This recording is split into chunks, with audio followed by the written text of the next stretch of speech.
বাচ্চাদের টিফিনের জন্য এই চিকেন বানগুলো হতে পারে সেরা একটা রেসিপি। ঝটপট বানানো যায় আর অনেক সফট ছিল খেতে। একটা বাটিতে 2 টেবিল চামচ গুঁড়া দুধ আর হাফ কাপের মতো কুসুম গরম পানি নিয়েছি। 1 টেবিল চামচ ইস্ট দিয়ে দিলাম আর 2 টেবিল চামচ দিয়ে দিচ্ছি পাউডার সুগার। চাইলে এখানে আস্ত চিনিটাও দিতে পারেন। সব কিছু একসাথে মিশিয়ে নিলাম আর সাথে দিয়ে দিলাম একটা ডিম আর 2 কাপ ময়দা দিয়ে দিচ্ছি। ভালো করে হাত দিয়ে সফট করে ডোটাকে মাখিয়ে রেস্টে দিয়ে দিচ্ছি ঘন্টাখানিকের জন্য। ঘন্টাখানিক পর এই ডোটা একদম ফুলে সফট হয়ে গেছে। এই পর্যায়ে হচ্ছে এখান থেকে যে কটা বন বানাবো মাঝ বরাবর এরকম চিকেনের পুর দিয়ে দিচ্ছি। শুধু পেঁয়াজ আর চিকেন কিমা দিয়ে পুরটা রান্না করে নিয়েছিলাম, অল্প একটু গরম মশলা আর হচ্ছে আদা রসুন বাটা দিয়ে।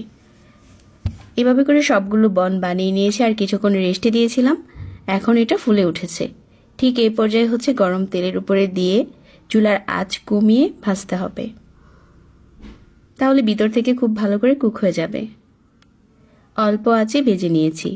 এখন আমাদের এই চিকেন বানটা রেডি হয়ে গেছে। এটা বাচ্চাদের টিফিনে দিলে খেয়ে একদম টিফিন বক্স খালি করে চলে আসবে।